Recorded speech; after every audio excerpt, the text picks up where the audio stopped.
Hello, viewers, and welcome back to Cocomimi's AI presidential D&D campaign.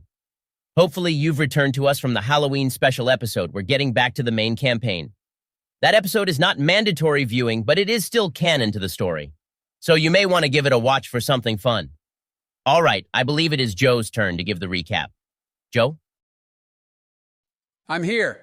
So, in the last episode, we traversed some ruins of an old castle and found lots of strange murals. Marrack sketched them out in one of his books. Donna found an old greatsword with a strange blacksmith's mark on it. I found an old book of music. We fought some ice methods on a bridge, and I think that's everything. Good enough. I'm surprised you managed to remember all that. Want to do a recap of the Halloween episode? Sure. So we all traversed a magical forest in a pocket of Feywild and met some cute little girls whose hair smelled like pumpkins. Then we found magic lights in a swamp and picked apples with some hags. Donna carried me like a princess to safety. We had mushroom stew with Mem, and her house scared me because it was dark. And Mem is not suspicious at all. In no way whatsoever. All right, you kind of fell apart at the end there. Do either of you want to clean that up?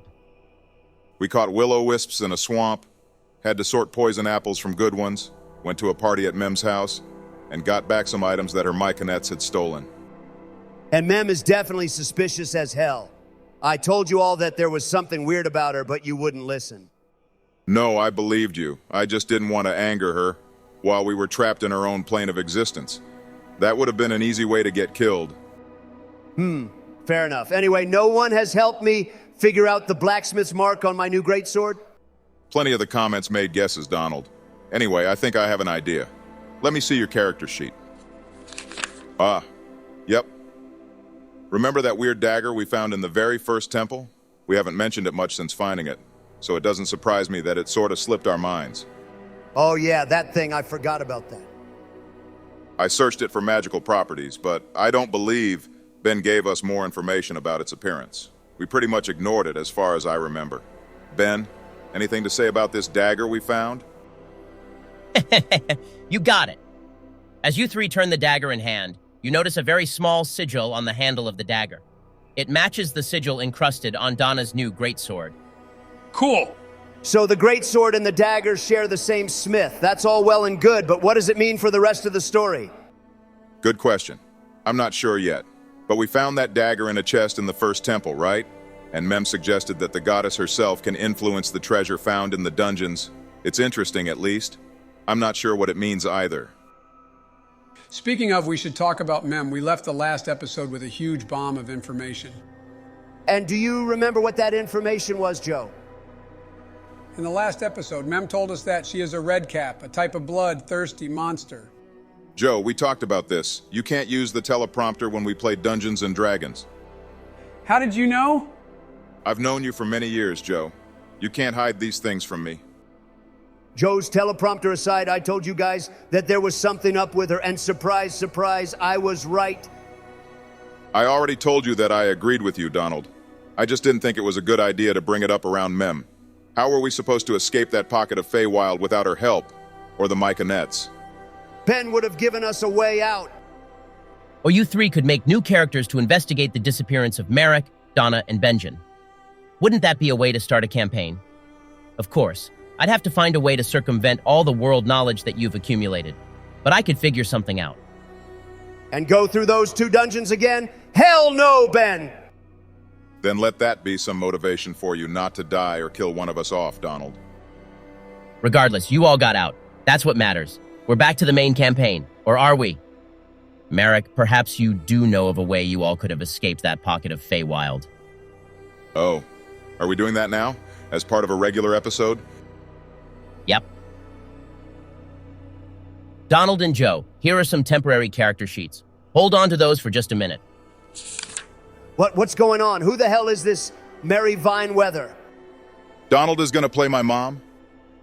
What? Your mom? No way. Are we doing his backstory right now? I don't want to play his mom. Make Joe do it.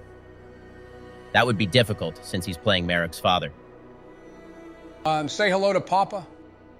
No fair, he got to be the dad last time. It's my turn. Trust me on this, guys. I don't want to do this. I didn't agree to this. It won't be for the whole episode. Just give it a try.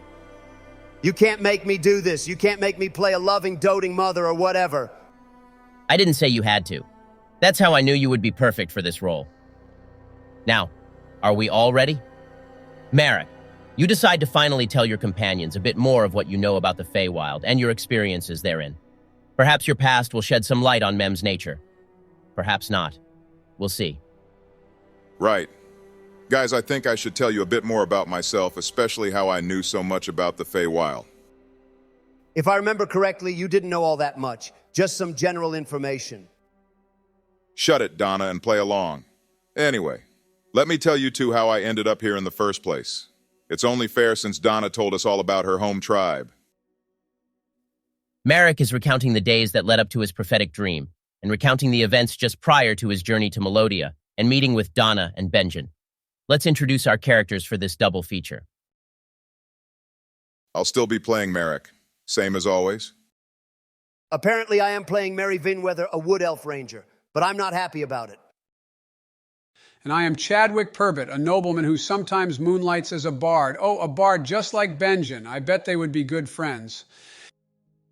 Ben, you've told us nothing about how these characters are supposed to act. This is Merrick's backstory, isn't it?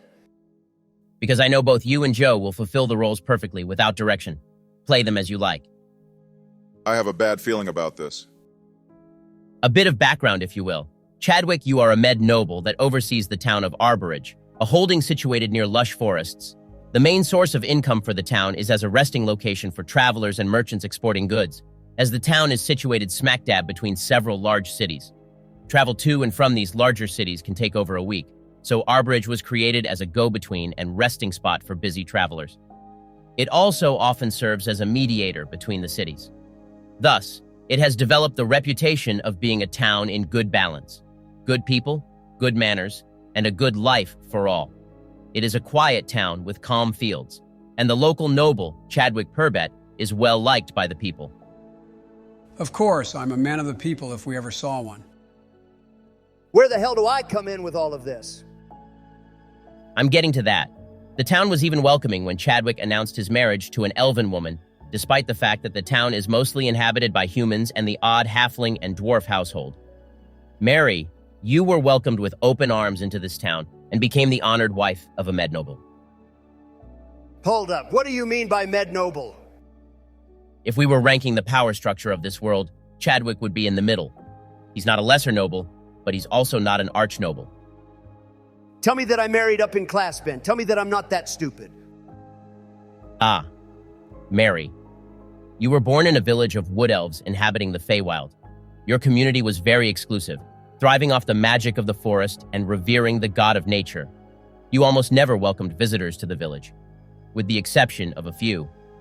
Among those, years ago, was a young traveler who had gotten lost in the plain. You fell for his angelic voice and talent with a lute, but the village abhorred your relationship. If you were to be with him, you would have to leave your village and live with him in the material plane. Well, at least he's a noble. I can respect her for marrying up. Granted, he did promise you riches and a comfortable life in his home when you both returned. It was almost enough to make you feel less bitter about leaving your village. No way, if I'm marrying rich, I'm fine with it.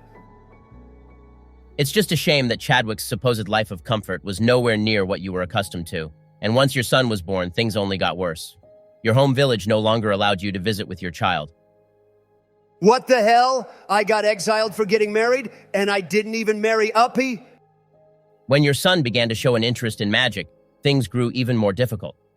Your family despised his use of magic, saying that it was an affront to nature magic that ran through the veins of your home village. It would have been so much easier if he showed an interest in the bow or swords, or even if he liked druidic magic, but that wasn't so. What the hell? This is even worse, and it's all Merrick's fault? Without him, I could go visit home or whatever. Now I'm exiled for good? Heh.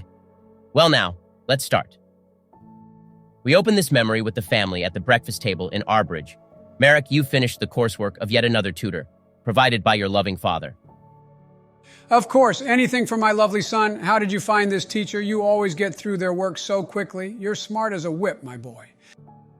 Haha, thanks, Dad, Father. I'm so very proud of you, my son. You have the makings of an archmage. We shall have to send away for another tutor for you so that you can continue your studies. I am so very eager to feed that growing brain of yours. Mary, my love, do you have something to say to our boy? Screw this kid. I hate this life. I hate this place. I knew this would be the perfect dynamic. Surely you don't mean that, Mother. You ruined my life, both of you. I could be living in the Feywild as a queen instead of this shitty little town. What, I fell in love with some bard and he lured me back here? I feel cheated. Don't be like that, dear. Don't you start with me. I won't stand for this. At least not in front of our beloved son, dear. Don't you talk to me like that. You're such a delight, Mother. I simply cannot believe that Mary was tricked into coming to this plane only to live a life of squalor and destitution. We're looking at the same image of the house, right? You call that destitution? Ben said that I would have had a better life in the Feywild. Therefore, this is destitution. Mary has been lied to. Donna would never stand for this outrage. Ben, how do I get out of here? I'm going back to my home village. I'll tell them that I was charmed or put under a spell. They'll let me back in. You're just going to abandon me and Father like that? You can't be serious. This may be your backstory, Merrick, but I won't stand for this outrage. Screw this. Mary, if you would like to leave for your village, there is a way to do so. Given to all who leave, the village is an amulet that will allow you to open a portal to the Feywild. Together, with the right incantation, you can attune the amulet to deliver you back to your home village. Sounds a lot like what Mem did to get us out of the pocket of Feywild in the Halloween episode. Indeed, that jogged a bit of Merrick's memory, I suppose. You know, this was supposed to be my backstory. Mary is sort of turning it into a story about her. Just like you meant to trample on the plight of a woman. I'm kidnapped and forced to live her as a slave, and now you are taking away my voice. That's a little dramatic, Mother. Shut up. This is all your fault. If I hadn't had a son, then everything could go back to normal. That isn't exactly... Mother, I'm sure if I demonstrated my prowess to the elders of your village, they would welcome you back. And me as well. I don't want to be disinherited by the village of my ancestors. Ben, how do we make the village see that my son isn't a failure? Well, first of all, he isn't a failure. He's gifted with magic. But secondly, like I said, your village doesn't appreciate an interest in magic like he has.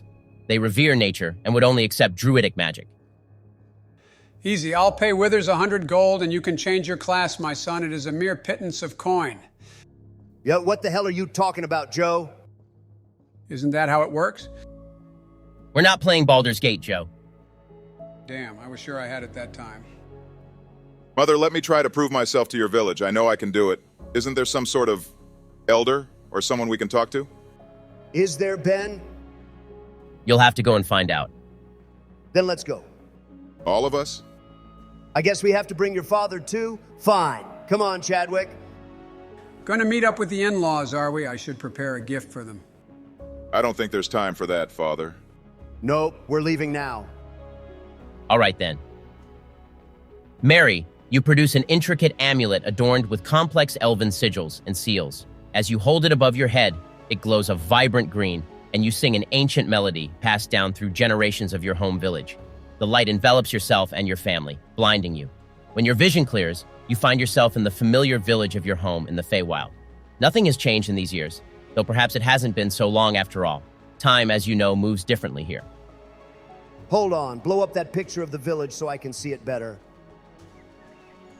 What the hell, Ben? You said I was living in luxury here compared to my life in the material plane. What the hell is this? Tree houses? Gross. I changed my mind. Take me back. But Mom, we've just arrived. You can leave, Mary, but you'd be leaving your husband and son here. Done. I'm out. And also, you'd be absent from the rest of this backstory. What do you mean? You just have to sit back and be quiet while we play out the scenario. Never mind, I'm staying. Thought so. All right, then. Let's continue. Like I said, as your vision clears, you can see a village built among the trees. The buildings are carved from wood and adorned with intricate designs. The smell of wildflowers and honey wafts through the village. Marrack, the village is distantly familiar to you. Perhaps you have visited her once before, when you were very young, but the memory is faint. Mother, have you brought me here before? Apparently so, since I got exiled for having a wizard as a son. I'm rather proud of our boy. Your family should be too, Mary. Look around. Is home as wonderful as you imagined in your nostalgia? I have to admit, I thought it would be better. Back home on the material plane is better than this. I knew you'd come around, dear. When we married, I promised that I would take care of you, and I've kept my promise, haven't I? Apparently so. Apparently it's our dungeon master who is a liar.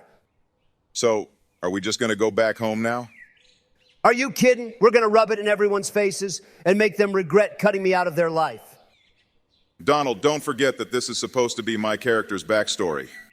Now it's our backstory. I thought you were allergic to communism, Donald. What? Never mind that. Let's get back to the story. Right. Upon the arrival of Marrack and his parents, several wood elves of the village descend to them from their tree houses. Their frowns deepen upon seeing Mary.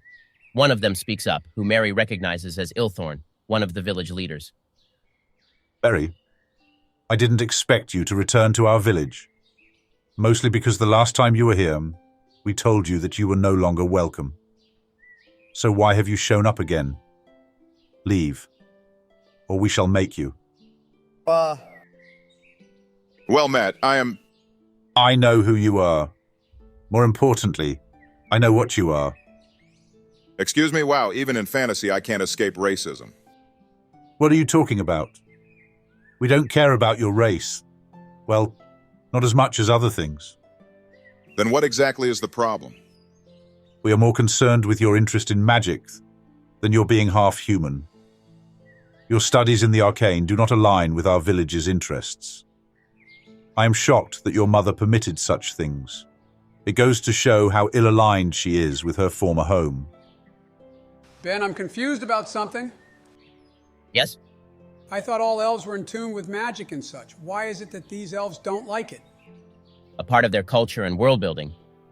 But is it the case for all wood elves or just this village? Perhaps we'll explore the answer to that question as the campaign continues. Listen, my son is a super genius who inherited his intellect from his mother. How dare you spurn the both of us? What about me, darling? And my husband's rich, so you should accept him too. We have no interest in material wealth either. Clearly you learned nothing, living in our village. I'm ashamed to see you here, Mary. Hey, listen. Just because she doesn't ascribe to your beliefs doesn't mean you can talk to her that way. Yeah, what he said.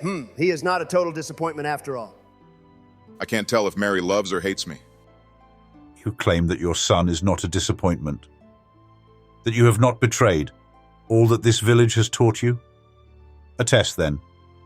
We will put you to a test to see if you truly retain the spirit of this village. Very well. I will pass your test and prove myself. What do I have to do? Bring us the acorn of a dryad to commune with our village. That's all? That's all? You say. We will see how difficult a task you find it to be. Go now. Do not return until you complete the task. Bring us a fresh acorn. We will be waiting. He turns away from the family, sending them off with a blast of magic that repels them from the village and deeper into the Feywild. We had better do this quickly. No telling what we'll run into out here. Mother, how should we go about finding a dryad for this trial? Mary, you know much about dryads, a fey creature bonded to a tree. Each dryad protects her tree with reverence, as their life is tied to the growth of the tree. If the tree were to die, then so would the dryad. Wish I had my axe if we're going tree chopping. Mother, I doubt your nature-revering village would want us to chop down a tree. Indeed. Besides, we weren't tasked with hunting a dryad, but instead bringing an acorn back to the village. Do we know if they will easily part with one? Mary can also recall that the fruit of dryads' trees is a precious resource, one that they treat like children. They care for the seeds of their trees with gentle magic until the seeds are ready to grow into their own trees. So it isn't going to be easy to get one if they regard them similar to their own children. Don't worry, my darlings. We can do this if we work together. We are a wonderful team. All right, Ben, we got to find a dryad tree or whatever. Indeed you do. Why don't you roll nature, Mary? Wait, let me do it. This trial is to prove my worth to the village, after all. I rolled an 18. Marrack, thanks to your study of magic, you are able to navigate the dense trees and hone in on the arcane aura of a dryad's tree. The one you find is a medium-sized tree with broad leaves and ample shelter, shining in the middle of the forest. As you approach, the figure of a woman peeks out from behind the trunk, watching Merrick and his parents. The woman speaks in a low voice, in an unknown language. Mary. It is somewhat familiar to you, but you can't figure out the meaning of the words. It's a language you've heard in hushed tones around your village growing up. Do I know what it is? Even if I can't understand the meaning, maybe I can figure out what language it is. Or Mary can roll for this, since she sort of recognizes it. All right, what am I rolling? Roll religion. 17. Nice. I was going to let you roll with advantage, but you didn't need it. Mary, the language the dryad is speaking is Druidic. She's speaking Druidic. None of us speak that, I don't think. Ah, Druidic, the secret language of Druids. Chadwick has been pretty quiet this session. How about he rolls history to fill us in a bit about Druidic? 19. The good luck continues. Chadwick. You can recall that the secret language, Druidic, is passed down through circles and only taught to fellow Druids. It is forbidden for others to learn the language. Huh, a special language passed down only to Druids. Interesting. Maybe the dryad speaks another language. Excuse me, miss? The dryad speaks another sentence in Druidic, and her face drops with annoyance. Finally, she clears her throat and speaks again, this time in Common. What are you doing here? What do you want? She regards the family with suspicion. We were sent on a trial by my mother's home village of Wood Elves. They want us to bring back... I'm not sure if I should actually tell her what we're seeking. Let's ask nicely. We were sent to fetch an acorn and bring it back to the village. The dryad's eyes narrow. My acorns are not for you to pluck and take away. Ah, I forgot to ask nicely. Miss Dryad, please, may we have one of your lovely acorns to take back to the village? No, you may not. Pretty please? No, that is my final answer. Now go. I guess we have to do this the hard way.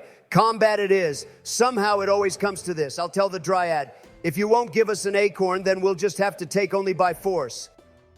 That's what the character sheets are for. For those listening or visually impaired, Chadwick the Bard is level 4 with 27 hit points and a 14 armor class.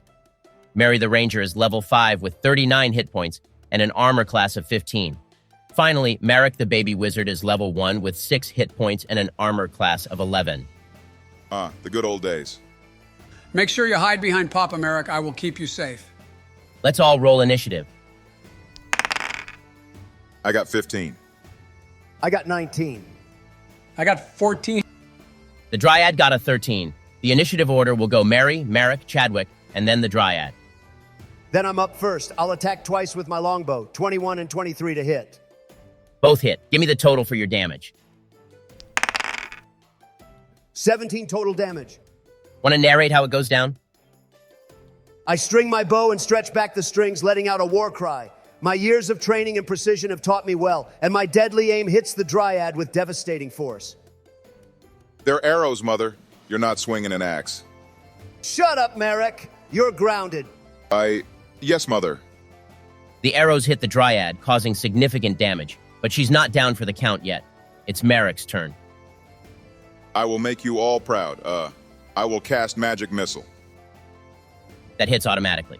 Roll for damage.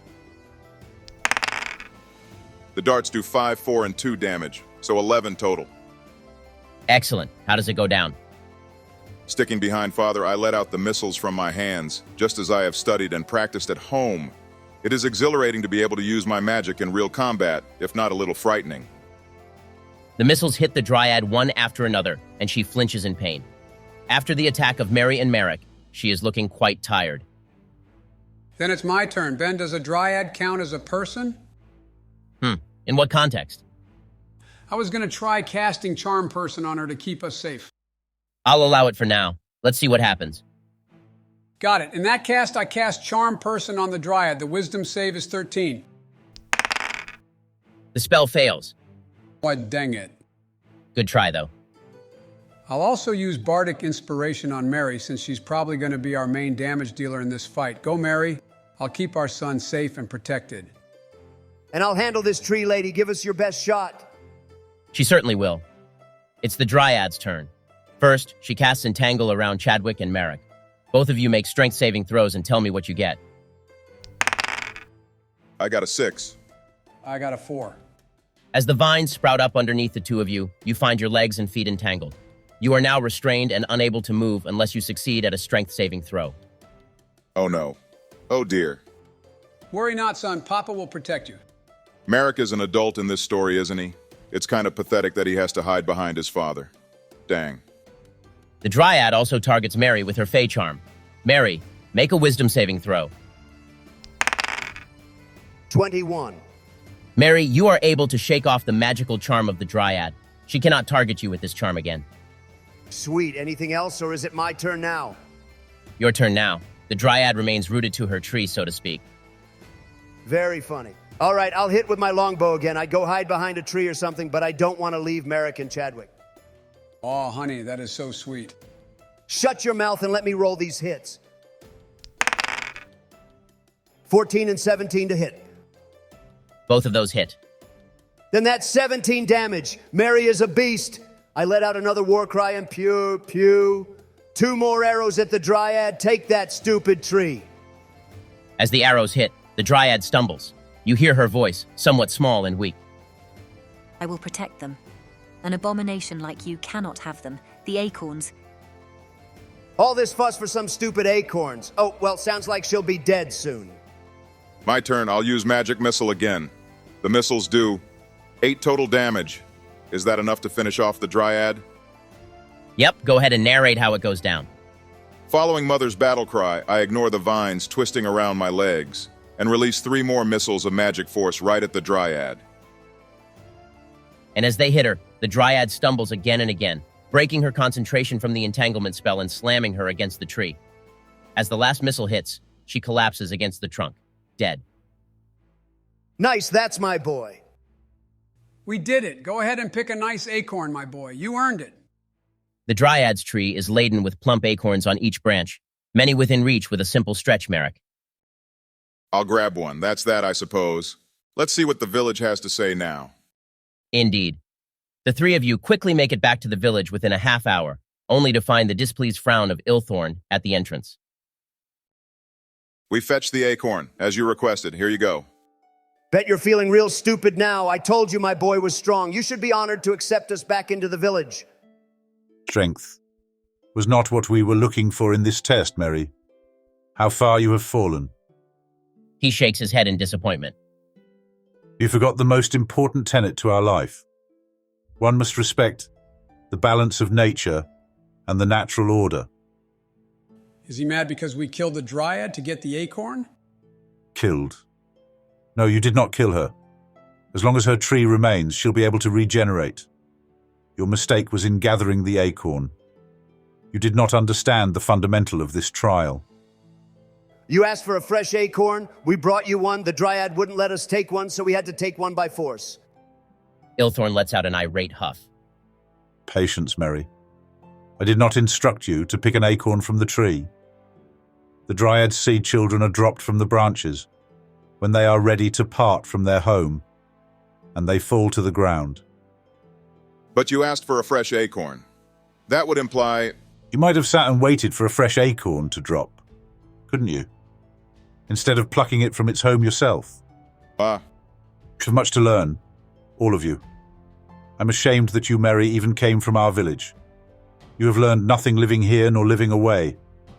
I am disappointed. And especially of you. He looks right at Merrick. Your mother may have failed to learn, but it is not too late for you. If you truly wish for acceptance back into your ancestral home, then you must learn. You must learn balance. You must learn the ways of nature, and you must give back to it to help right the balance of nature, where others destabilize it. Merrick, the elf's words ring in your ears. A new quest given, one to learn and grow your power not simply for knowledge and power's sake, but to serve as a protector of balance in nature, to promote the ideals and beliefs of your mother's family. And soon, you would hear the exact call you needed to set forth on this path of learning. Wowie. So, that's how I ended up here. And why I had so much knowledge about the Feywild before. Fascinating. And your dad was a bard, too. What a nice guy. I knew there was a reason we got along so well, Merrick. True. I carry one of my father's instruments, a flute, with me. So you just left home to go on this journey? Your family isn't dead or anything? No. And you can go back home anytime? Yeah. Then what the hell are you doing out here? I'm pretty sure we've had this argument before, Donald. Or Donna. Besides, not everyone needs a tragic backstory. Maybe one day in our campaign we can travel back to meet my family. That might be a fun little trip. I can play music with your papa and make much merriment. Oh, let's visit soon. Sure, once we get things settled here. Fine, sure, we can go. Donna needs a taste of the good life so she can prep for living in luxury when she destroys Bam's ass. You got it, Donald. Well, now you both know more about me. I think we should keep going where we left off on our trek. We have another temple to traverse. Sounds like a plan. The party's trek through the mountains is labor-intensive, although compared to the heavy foliage of the forest, it is much easier to see oncoming ambushes or approaching monsters. Thus, your journey through the terrain is peaceful apart from the hike. After a day or so in the rocky landscape, the party comes across the shadow of a village on the horizon. As they approach, what appeared to be a village clears up as little more than a collection of 3 or 4 makeshift houses. In the center of the homes is a gigantic pine, atop of which you can spot the outline of a nest, as well as the foundations of a building. Around the tree, closer to the makeshift homes, are smaller saplings of pine, cypress, and other evergreen varieties. As the party approaches the village, you hear the caw of a bird high above your heads and the flap of feathered wings. An Aarakocra male lands before you, wielding a wooden spear. He is armored with light plate and preens his bright red plumage. It has been many years since we had a visitor to our settlement. We were expecting more of you much sooner. What a magnificent being. I've never seen such fine feathers in my life.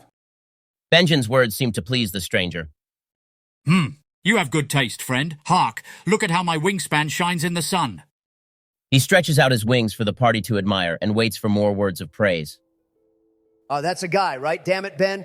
You broke the tradition of giving us waifus when we enter a new town of this campaign. I was so excited to see what you had prepared for us this time. Don't discount me just yet. I have something prepped. Don't you worry. I'm surprised you've adopted that lingo, Donald. You're starting to sound like Joe. Yeah, about that. I've been bored during trial, so I asked Joe to send me some show recommendations, and he introduced me to anime.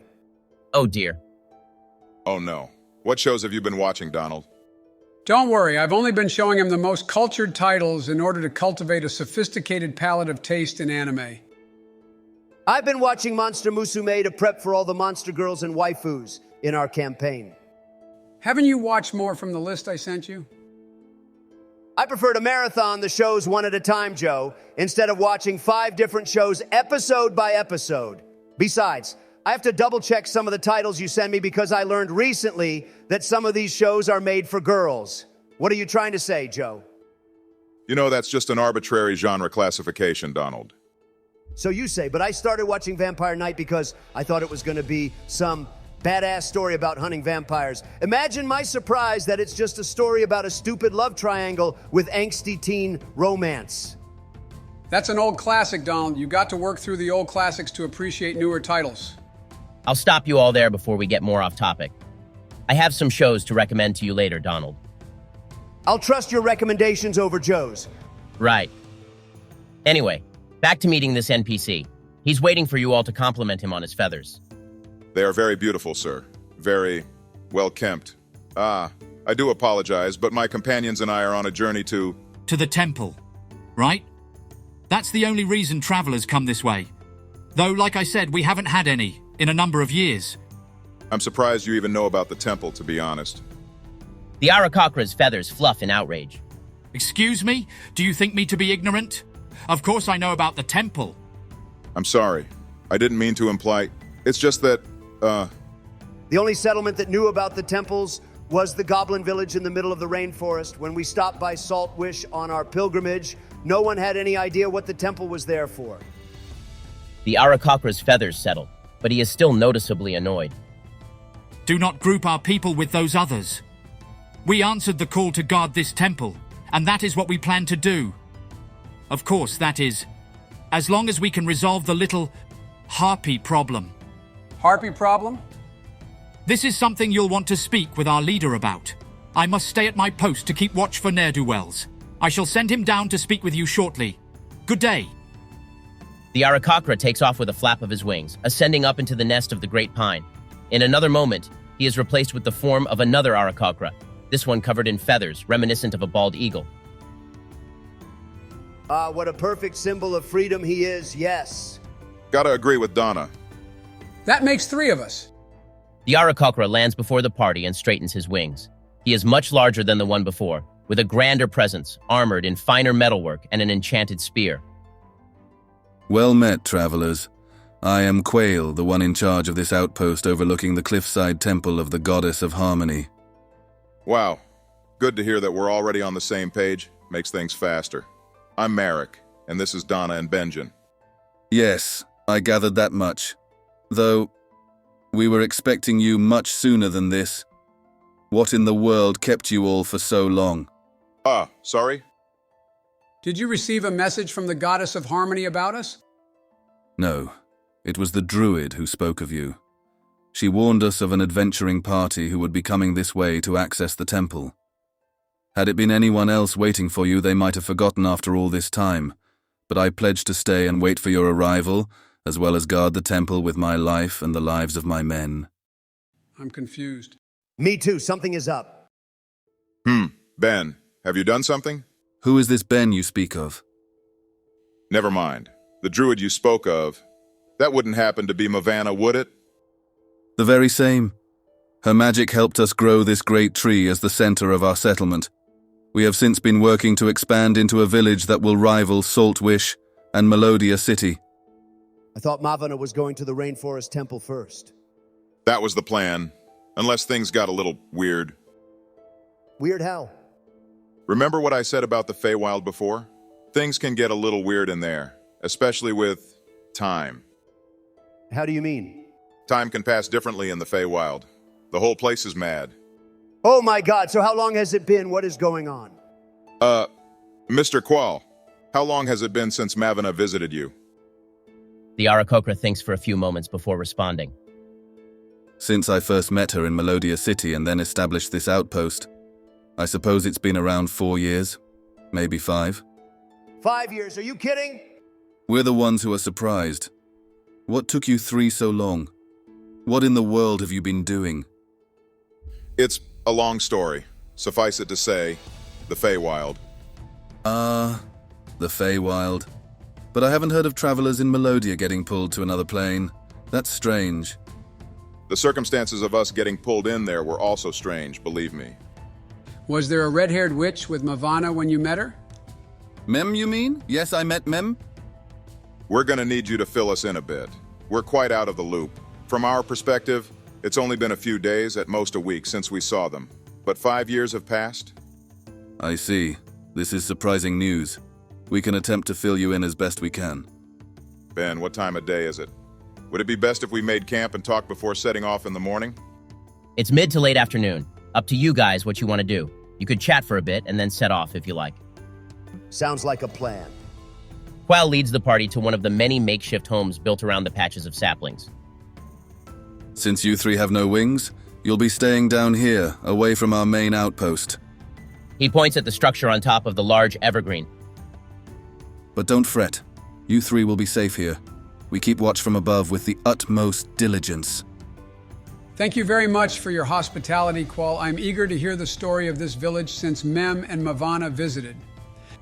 Of course, granted we haven't seen many travelers since them, but we have taken their directions to heart and begun to establish the beginnings of a town. Qual escorts you 3 inside one of the dwellings, a humble shelter with the bare essentials and outfitted with furs. Reminds me of home. I'm glad you are pleased. These homes are not as well built as our main outpost. As soon as the saplings grow tall enough, we will continue the development of the village. Until then, we have harpies to deal with. Right. The guard who met us mentioned something about that, but maybe we should start from your meeting with Mavanna. Of course. It was about 5 years ago when I first met Miss Mavana, as she was traveling across Melodia, looking for an Aarakocra to help reach the temple on the cliffs. I received word from the Adventurers Guild in Melodia City, who had sent out the request. I don't remember such a place in Melodia City when we visited. It's a fairly new structure, organized within the last decade, I'd say. I think Ben has more explaining to do. It's possible it's been longer than 5 years. The exact wording you got from Qual was, "Since I first met her in Melodia City and then established this outpost, I suppose it's been around 4 years. Maybe 5? Ben, time travel stuff confuses me. It's hard enough for me to keep up sometimes. And this time we're confused right alongside Joe. Now, what hope do we have of straightening him out? We'll keep it in mind and keep going. Our main objective remains the same: access the final temple in Melodia. So, Qual, about this Adventurers Guild. It was established to help combat monsters in the forest, and has become a source of income for many in Melodia. The guildmaster, Locke, personally helps train new adventurers in the perils of the rainforest. Of course, having wings makes navigation that much easier. Once can simply fly over the treetops as necessary. Hey, maybe when we get to a higher level, I'll be able to fly in my beast form. That seems kind of broken. But it is an interesting thought. I'll have to consider it more and try to balance out the idea. Might make some combat and problem-solving more fun. Anyway, Qual continues his recounting of meeting Mavana at the Adventurers Guild. I met the druid in Melodia City in response to the request, and was able to bring her to the temple from across the cliffs. She mentioned the importance of making it easier for adventurers to reach the cliffs, and asked me if I would be willing to establish a village here. I thought you were an adventurer, though. Which would you rather be? An adventurer wandering from place to place for odd jobs, or the governor of a prosperous town? Good point. Mavana had us set up an outpost as a way to access the temple easier. To get there, you need wings. It's much easier with our settlement nearby. Makes sense. The Harpies are a new development, however. We'll need to clear them out before we can access the temple freely. We can help you clear out the Harpies. Have you had to deal with them before? No. Seems they migrated from elsewhere. Ordinarily, we would not have a problem dispatching such trifling monsters, but our low numbers at this outpost puts us at a disadvantage. Your arrival will be enough to help turn the tide. But where did they migrate from? It's possible they were living in the rainforest and relocated once we set up our syrup farm. Say what now? Syrup farm! The cold temperatures up here are perfect for cultivating maple syrup. No, this isn't an American Aarakocra. He's Canadian. Ben, you lied to me. I have high hopes for our syrup cultivation, bringing in new arrivals and visitors. Salt Wish has their ale, and we'll have all manner of maple products. Sounds like a great plan. It'll surely pick up in popularity, and you'll have a good source of income for the village. Please cultivate ice cream for me. It's all that I want in this world. Perhaps we'll look into creating this for you, but for now, we must keep guard over our maple syrup farm. The Harpies have settled close to it and are ruining our taps and stealing produce. It is a mess. We would be glad to help. Once that's taken care of, you can help us to the temple. That sounds like a plan. I feel so lied to. Is your friend all right? Just ignore her. Donna can be a bit of a drama queen. Anyway, should we deal with the Harpies today, or is it too late to set off? I believe if we set off, we can make it to the syrup farm quick enough before nightfall. We'll need 2 more flyers for your party, though there aren't many fighters in our village. We'll be relying on your prowess to win the fight. You can count on us. Then let's set off right away. How exactly are we going to get there with these Aarakocra? I don't believe we can ride them like ponies. We'll slide right off. Fear not, Lady Donna. My talons shall hold you nice and secure as we fly. This seems kind of dangerous. Fear not, I'm an excellent flyer. 2 more Aarakocra join Qual and the party outside, including the red-feathered guard who greeted you all as you entered the village. A white-feathered Aarakocra accompanies him. This is one of our guards, Platti, and an overseer of the maple farm, Zent. I would very much like to speak with you, good sir, as I have a keen interest in all things sweet and delicious. The white-feathered Aarakocra ruffles up and squawks. I'm female. Oh, my apologies. I don't know how I didn't see it. Your feathers are so, shiny. I thought Ben promised us more waifus in this village. This is not a waifu. Maybe you're the only waifu we need, Donna. You're starting to get on my good side, Marrack. Qual clears his throat. If we're all ready to go, Lady Donna with me, please. I'm not carrying that rude bard. I'll take the wizard. And thus, Benjen, you'll be riding with Platti. The Aarakocra flap their great wings, sending gusts of wind in all directions, and lift off into the air. They hover in place, and then lower themselves to wrap their talons around the arms of each member of the party, lifting you into the air. Hold on tight. You're each lifted up, and cold air whips your cheeks. From the air, you can see over the island of Melodia, mostly covered in dense forest, but the area around you is made up of jagged peaks and barren rock. Deeper in the forest, jutting out from the leaves, is a solitary mountain ordinarily covered from view by foliage. Up in the air, you have a clear view of the natural feature, including the obsidian rock covering the mountain. If our flyers take a look ahead, you can see a beautiful view of Melodia's mountain, an unexplored feature of the island usually closed to adventurers. And all around you can see the dense rainforest, complete with winding rivers. Many an adventurer has come to help subdue raging wildlife, making the forest a unique source of revenue for the more foolhardy adventurers. As this is your first flight with our service, I hope you have enjoyed this brief tour of Melodia's sights. Now, onward to some harpies. Qual flaps his wings, and Platti and Zent follow him in flight, carrying the party with them.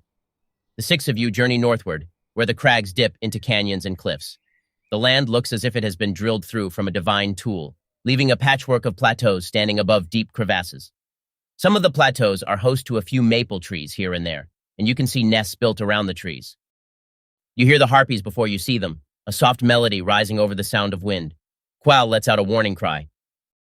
Stay sharp! Do not let their song draw you in!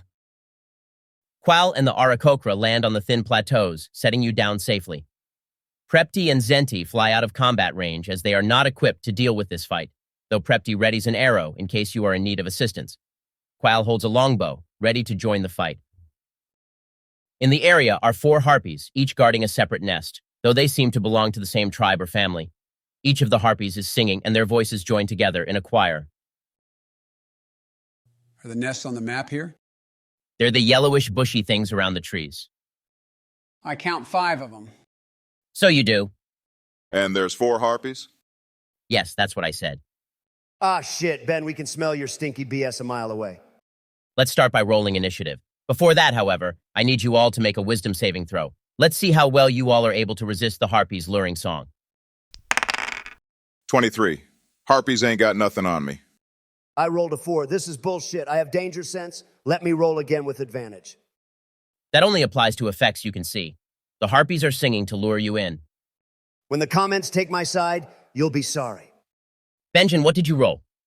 I got a 7, not good. Benjen and Donna are now charmed. On your turns, you will be forced to move closer to the harpies that charmed you. I'll note which ones you more towards when we get to your turn. The landscape of this battlefield is treacherous. To move closer to the harpies, you will need to jump from cliff to cliff. However, because the terrain is so difficult, you will be able to make a saving throw against the harpies' charm before you jump over a crevasse. And if we fail the saving throw in the jump? We'll deal with that if or when it comes to it. Ben, you are trying to kill us every session, I swear. Isn't that his job? You can also make saving throws at the end of your turn, or if you take damage. If things get bad, I guess I can always throw a fireball to wake you up. Now let's roll initiative.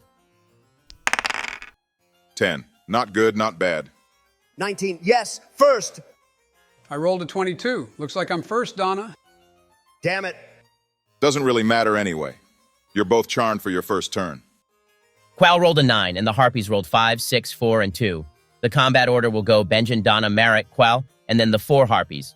Benjen, you will go first. While you are charmed, I'll narrate your movement. Okie doke. Benjen, you start off on one of the lower cliffs of this map, behind a large tree with a tap. You have been charmed by the top left harpy. Benjen, you step towards the harpy, coming into next to the cliff's edge. You must jump to your left in order to reach the next ledge. I'll need you to roll athletics to see if you can make the jump while charmed.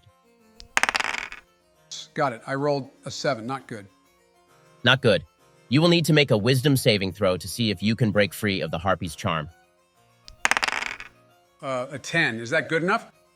Ah, so close, but no. You remain charmed by the Harpy. So what? Is he just gonna walk off the cliff? Before Benjen can walk off the cliff, Qual flies over and pulls him up into the air. Since he needed to save Benjen, however, that will consume his turn this round. Donna, you're up next. Donna, you begin the combat on the same cliff as Benjen, but closer to the right edge. Just like Benjen, you are charmed, but this time by the bottom left Harpy. You cross over the tiny plateau and prepare to make the same jump that Benjen was going to make. Donna, roll athletics. I rolled an 8. That is some bullshit. Make a wisdom saving throw to see if you can break the Harpy's charm. All right, I rolled an 11. Is that enough? Yes, you've done it. Donna, thanks to your terror and nearly tumbling over the cliff, you managed to break through the Harpy's charm. You can no longer be charmed by this Harpy, but next turn, you will need to make another throw to see if you get charmed by a different Harpy. Since you didn't make the jump, I'll allow you to make an action this turn. What would you like to do? I'm gonna rip a section of my shirt and stuff it in my ears. Not a conventional action, but I'll allow it. Since you're a barbarian, I'll say it automatically succeeds. You can easily tear a section of your clothing off in mere moments and block out the Harpy's song with the fabric. Good thinking, Donna. However, Donna, I'm going to deafen you when it isn't your turn. You can't hear what your teammates are saying during their turn.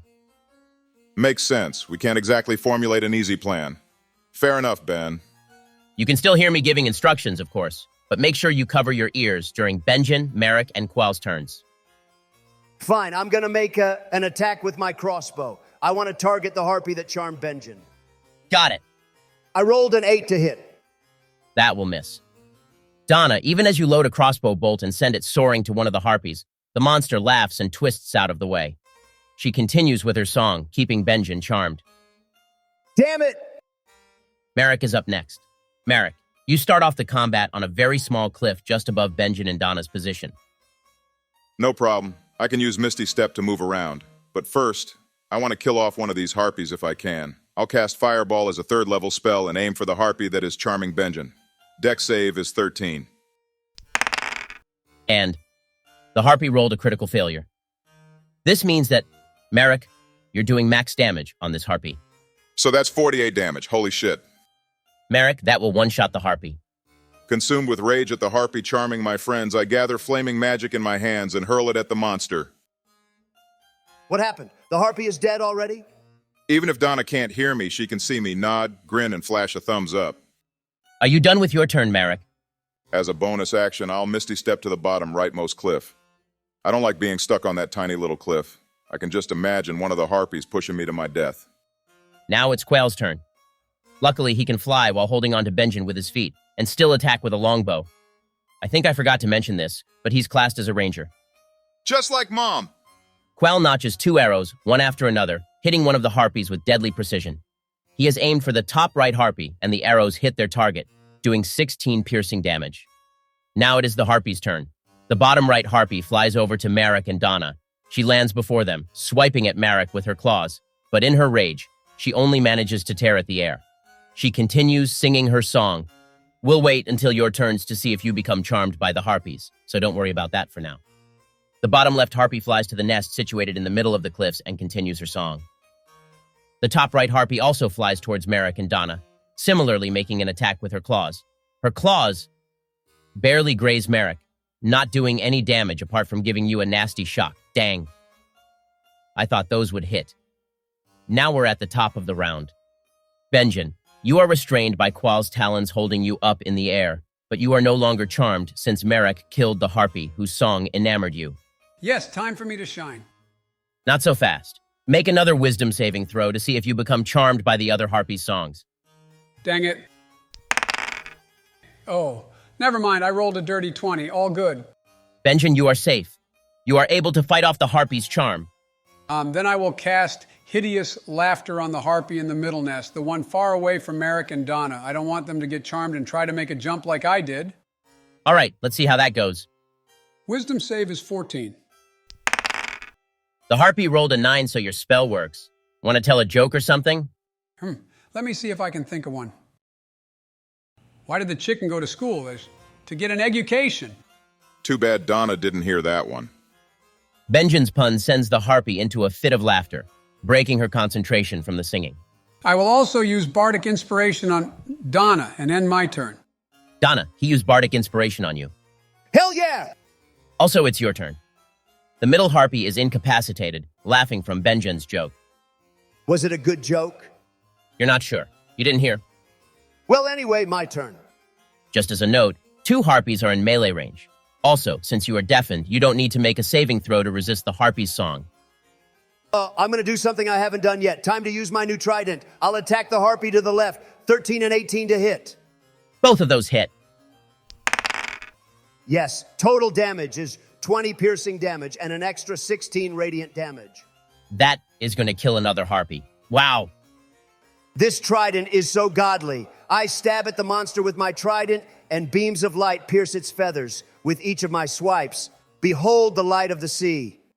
The holy light finishes off the second harpy, leaving 2 remaining. I'm surprised Donna did that much damage without even raging. Damn it, I forgot to rage. Donna, with your ears clogged, you didn't hear Merrick's comment. But you do realize after finishing off the harpy that you managed to kill it without breaking a sweat or making use of your barbarian bonus actions. Now it's Merrick's turn. Another fireball would be useful here. But do I have the space to attack another harpy without harming myself or Donna? Probably, but you'd need to step further away. I'll do that. I'll use Misty Step back to where I was standing before and then cast Fireball as a 3rd level spell. Dex save is 14. And it hits. What's the damage? 33 damage. All right, that will almost finish off the harpy, but not quite. Merrick is really frying some chicken today. Yeah, but I used all my 3rd level spell slots. Ordinarily, I'd be more cautious, but these cliffs are making me nervous. Ben added some peril to this fight just by making it possible for us to plummet to our death. Fair enough. Anyway, after Merrick's attack, the harpy is looking extremely close to death, her feathers singed and smoking. Next up is Qual, still holding on to Benjamin. He notches an arrow and looses it at the singed harpy, finishing it off with a piercing strike. He aims at the final harpy, dealing 12 piercing damage at the laughing monster. Unfortunately, it isn't enough to kill the monster, and the harpy is now broken out of the effects of Benjamin's spell. The harpy flies towards Marrack and Donna, weak and near death. She attacks with her claws, but the attacks are useless. She is too weak to fight back. Instead of going back to singing, the harpy lets out a high-pitched scream, rattling you to the core. Benjamin, we're back to your turn. I'm going to aim for another killing blow. I'll cast Sacred Flame. Dex save is 12. And it hits. What's the damage? 11 damage. Is that enough to finish it? Sure is. How does it go down? I close my eyes in a prayer to the goddess. Radiant flames descend from the sky, striking down the harpy monster. As the final harpy falls, Qual sets Benjamin down on the ground and lands with the party. But it's not over yet. You hear the flap of more wings and a high-pitched screech before another harpy lands in the middle nest. She is more elaborately dressed than the others, and her feathers are more meticulously maintained. We'll keep the same initiative order as before, but the harpy queen will be getting off the first attack. She lets out a magical blast of cold towards the party. I'll need each of you to make a Constitution saving throw, and tell me what you get. I rolled an 11. Same here, 11. I rolled a 17. Merrick and Donna, you both will take 14 points of cold damage in the wake of the icy blast. Not good. At least it's just one enemy this time. Is Donna still deaf? Yes, this harpy can still sing after all. With that, we'll go back to the top of the round with Benjamin's turn. Okie doke. I'm going to use Vicious Mockery. Wisdom save is 14. It hits. What's the damage? 6 damage. This harpy is so ugly she makes onions cry. That damage is peanuts, Benjamin. You aren't supposed to be able to hear Donna. She's right. It isn't too good. I don't have a lot of damage spells in my roster. I'll need to add 1 or 2 when I can. Also, as a bonus action, I will cast Healing Word on Marrack. It heals him for 7 hit points. Next up is Donna. The harpy is not in melee range. Got it. I'll go for crossbow attacks then. 15 and a natural 20. Both hit. Then that's 16 piercing damage. And it's my turn. If this harpy can do that much damage with her ice breath, I want to finish her off as quick as possible.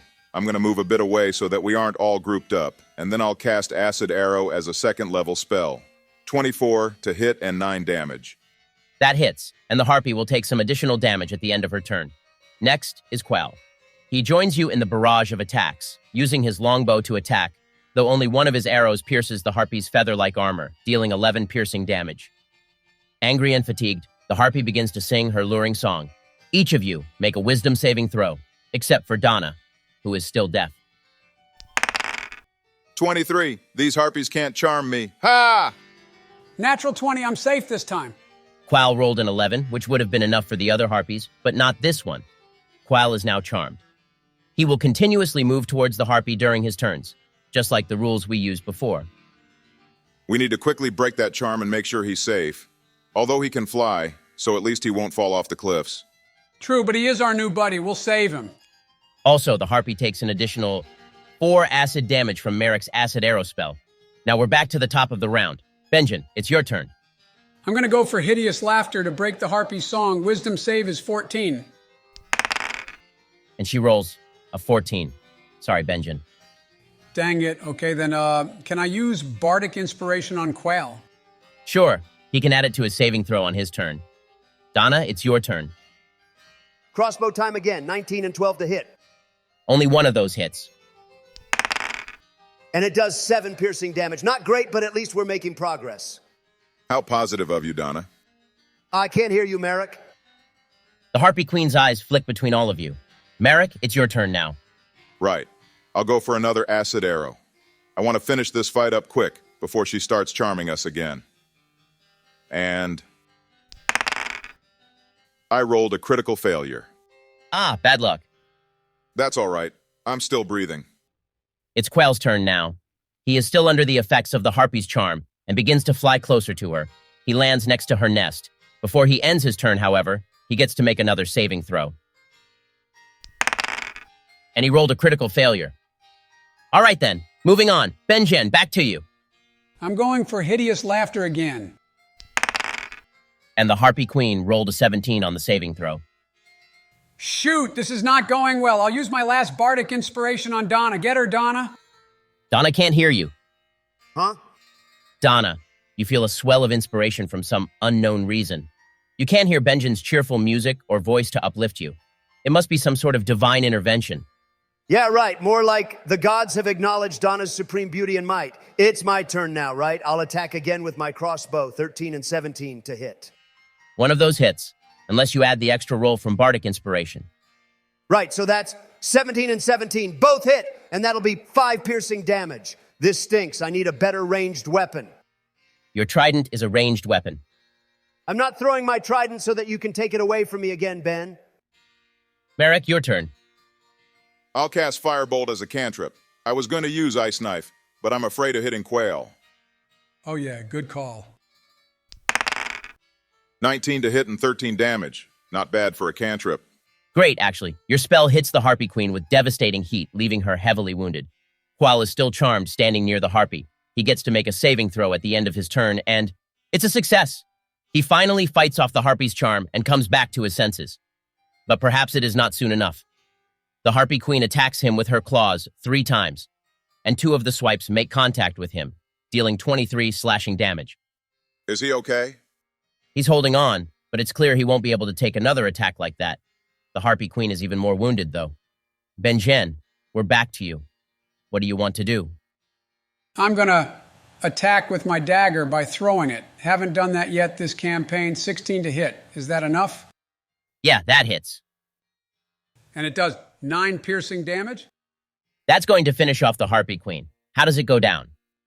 I look between my friends, ready to protect them all, and aim my trusty dagger at the monster. With a flick of my wrist, I throw it, and it slashes the monster between the eyes. Within another moment, it is back in my hands, thanks to the magical sheath that recalls it to me when thrown. Excellent.